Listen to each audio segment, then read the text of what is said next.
Recordemos que se aprobó inmunizar a los chiquillos desde los 12 hasta los 20 años. Incluso ya se aprobó la compra de las vacunas para todos ellos. Y por otro lado, una tercera dosis a las personas mayores de 58 años. Queremos ahondar en todo este tema y por eso nos vamos a comunicar con el presidente de la Comisión Nacional de Emergencias, con don Alexander Solís, a quien le damos la bienvenida. Don Alexander, muy buenos días, bienvenido. Muy buenos días, Patricia. Muchísimas gracias. A sus órdenes. Gracias a usted, don Alexander. ¿Cuántas vacunas han llegado al país hasta este momento? Bueno, hasta este momento el país ha recibido aproximadamente 4.361.000 vacunas, de las cuales hay 500.000 que corresponden a la donación del gobierno de los Estados Unidos y el restante forma parte de los contratos bilaterales y también del contrato del convenio con COVAX. Ahora, ¿cómo están las negociaciones para la llegada de más vacunas? De todas las vacunas, digamos, que faltarían para que todos completáramos nuestra dosis en el país. Bueno, en realidad las vacunas para completar la población que se estableció en primera instancia como población sujeta al proceso de vacunación, estamos aproximadamente a un 52% de entrega en el contrato de Pfizer, más o menos el mismo parámetro para el contrato de AstraZeneca. Y sí, con el contrato de COVAX, pues al ser este un mecanismo multilateral que busca equilibrar las asignaciones de vacunas por país, ahí sí tenemos un poquito de rezago que constantemente estamos coordinando con las autoridades de COVAX y de la Organización Panamericana de la Salud para poder acelerar ese proceso. Lastimosamente solo llevamos un 8% de la recepción, no obstante, pues las aceleraciones que logramos hacer con la empresa Pfizer nos ha permitido tener un porcentaje muchísimo mayor. De Pfizer nos ha ingresado un aproximado, déjeme y ya le menciono, un aproximado de 3.114.000 dosis de 6 millones que tenemos pactado con ese acuerdo bilateral. Y en el caso de AstraZeneca es 1 millón lo que tenemos pactado con AstraZeneca y hemos recibido 571.000 dosis. Ahora, las negociaciones, don Alex, seguirán haciéndose básicamente con estas dos casas farmacéuticas. Pero en realidad hay un primer análisis que ha hecho la Comisión Nacional de Vacunación y Epidemiología y el mismo Ministerio de Salud, que son quienes revisan las características de los biológicos y cuáles son las más recomendadas para colocar en nuestro país. Y ya se tiene pues el acuerdo para avanzar, como usted lo mencionó antes, en la vacunación de la población infantil menor de 12 años. En el momento que esté disponible la vacuna, en este momento todavía no está autorizada. Asimismo, en el refuerzo para las personas adultas mayores de 57, 58 años aproximadamente, para ese refuerzo que es la tercera dosis. Eso ya está autorizado por la Comisión Nacional de Vacunación y Epidemiología, está solicitado el presupuesto y nosotros lo que hemos estado es en conversaciones para poder ver cuál es el mejor mecanismo de contratación. Ahora, ¿cuántas son las dosis o cuántas son las vacunas que se necesitan para esta población que usted mismo menciona cuando hablamos de los chicos entre 12 a 20 años y la tercera dosis para los mayores de 58 años? ¿De aproximadamente cuánto estamos hablando, don Alexander? Sí, no recuerdo el número exacto ahorita, pero creo que anda por el orden de 2.5 millones de dosis que tendríamos que adquirir durante el 2022 y 2023 para cubrir esta meta. Ahora, digamos en este tiempo donde se dio la apertura, que dependiendo de las necesidades en cada una de las zonas de nuestro país, ya se han ido vacunando menores de 20 años, evidentemente como lo hemos visto. Entonces mucha gente se pregunta, ¿qué pasa si yo me estoy poniendo la primera dosis? ¿Tengo la certeza de que voy a tener mi segunda dosis de aquí a 3 meses? Sí, el proceso de ingreso de las vacunas, tal como está pactado hasta este momento, sí permite tener a la población que se coloca la primera dosis también vacunada con la segunda dosis durante el resto del año. Eso es un cronograma que lleva a cabo la Caja Costarricense de Seguro Social y pues que implica la programación en las diferentes áreas de salud. Pero sí, efectivamente, la meta es que toda persona que se coloque la primera dosis tenga en el tiempo que establece el equipo de la Caja Costarricense de Seguro Social su segunda dosis.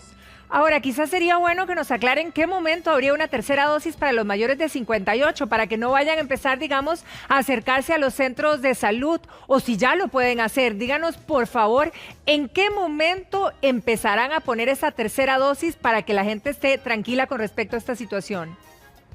Bueno, yo no puedo decirle el momento exacto, pero lo que sí puedo decirles es que definitivamente no, categóricamente no es el momento. De hecho, ni siquiera es lo que se recomienda mundialmente. La misma Organización Mundial de la Salud ha lanzado la alerta a los países que por favor no inicien en ese proceso, porque el objetivo primario es tener a toda la población con las primeras 2 dosis, con el esquema completo de vacunación. Entonces, en este momento todavía no está disponible el refuerzo para personas adultas mayores, para las personas que ya tienen la segunda dosis o tienen el esquema completo, todavía no está disponible. Eso se va a anunciar conforme se han venido anunciando los grupos, las aperturas, los rangos de edad a lo largo de todo este proceso de vacunación. Así que, reitero, no está disponible en este momento una tercera dosis, no la hemos adquirido todavía, esa dosis de refuerzo, ni tampoco las dosis están disponibles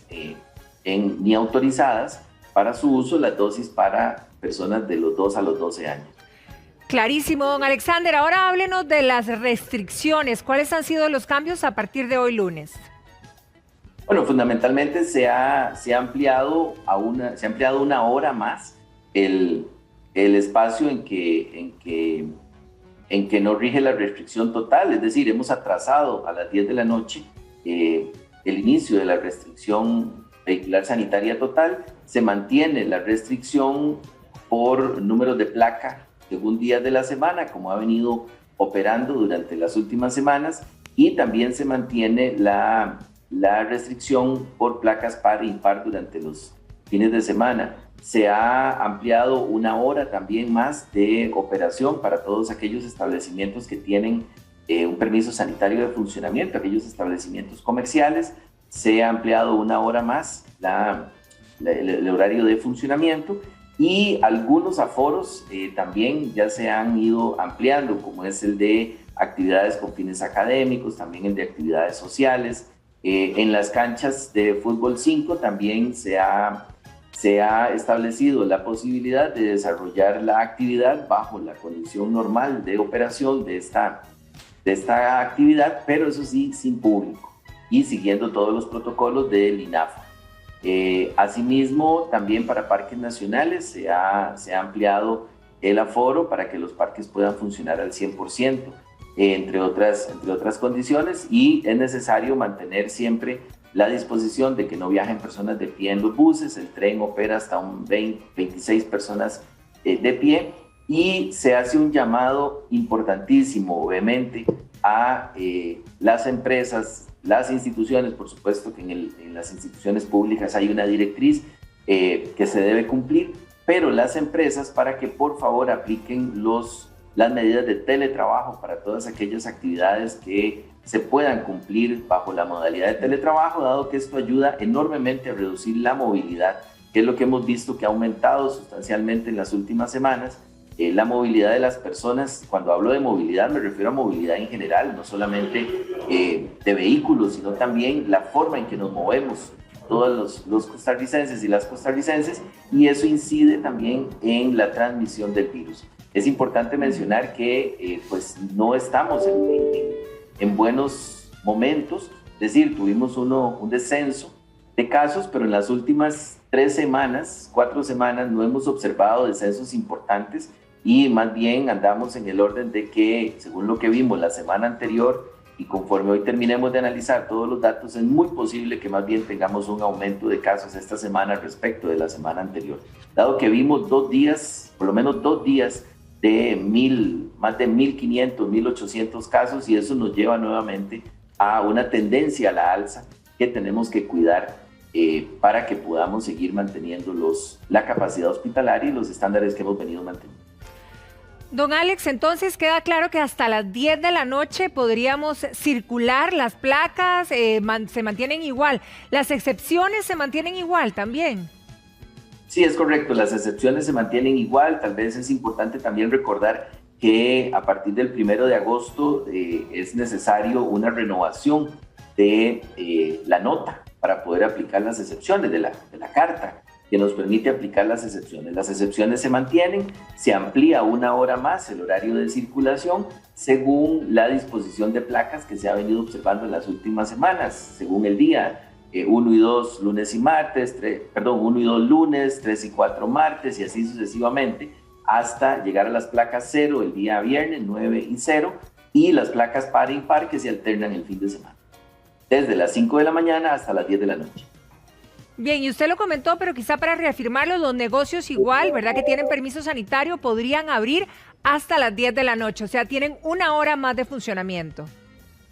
Sí, es correcto, es 1 hora más de funcionamiento, tanto en la circulación de vehículos, según la disposición de placas, y también los negocios para que puedan atender público hasta las 10 de la noche, siempre, por favor, insistiendo en la necesidad de seguir todos los protocolos, mantener el distanciamiento, el lavado de manos al ingresar al negocio y el uso permanente de la mascarilla.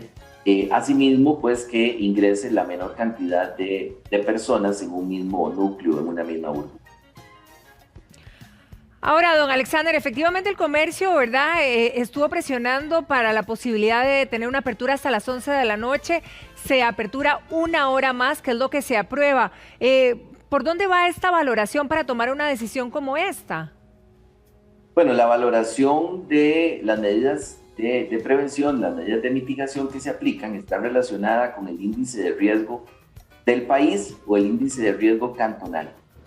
Cuando tenemos una tendencia nacional que está por debajo de 2, aplicamos ese índice de riesgo cantonal y por eso es que las alertas operan distinto en cada uno de los cantones. En las últimas semanas hemos mantenido un índice de riesgo país por encima de 2 y hasta en algunos casos estuvo hasta el 2.5, que es un riesgo muy, muy alto. Y por eso es que estamos operando bajo una sola denominación de alerta. El país está en alerta naranja. Necesitamos entender eso porque es una situación de riesgo muy alto que no logramos bajar. Para poner esto en números claros, en el peor momento del 2020, con saturación hospitalaria, teníamos más de 8.700 casos. Llegamos en el 2021 a tener casi 18.000 casos. Y en este momento estamos por encima de los 8.500 casos en promedio de las últimas semanas, 8.500, 9.000 casos. Es decir, que en el mejor momento de los últimos 5 meses estamos por encima del peor momento que tuvimos en el 2021. Los hospitales siguen con un porcentaje importante de saturación. Las UCIs, la UCI, que es el indicador principal que nos permite saber esa capacidad hospitalaria, está operando a un 130% aproximadamente de su capacidad. Eso quiere decir que hay poco espacio para poder recibir personas en los hospitales.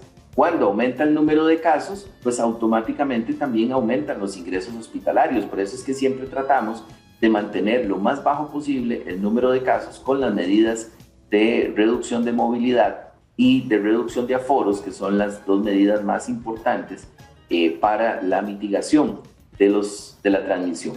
Ninguna de estas medidas, ni la vacunación por sí sola, pueden generar el efecto que nosotros deseamos. Todas ellas dependen del comportamiento de nosotros. Es decir, el cierre temprano de los negocios, la restricción vehicular sanitaria son instrumentos que nos permiten reducir el contagio, pero que nosotros tenemos que cumplirlo. Si no lo cumplimos, si no estamos dispuestos a generar ese esfuerzo mayor para poder salir adelante y evitar también que haya que cerrar fuertemente porque llegamos a un nivel de colapso hospitalario o que incluso enfermemos todos no, pero mucha gente enferme y ni siquiera podamos nosotros mismos mantener la economía funcionando porque la salud de la población en general se afectó severamente. Para poder evitar eso necesitamos tener esa disposición a cumplir la medida preventiva. Bien, don Alexander, como siempre, un placer conversar con usted. Muchísimas gracias por actualizarnos con respecto a la situación del COVID-19 en nuestro país. Feliz día, don Alexander. Gracias.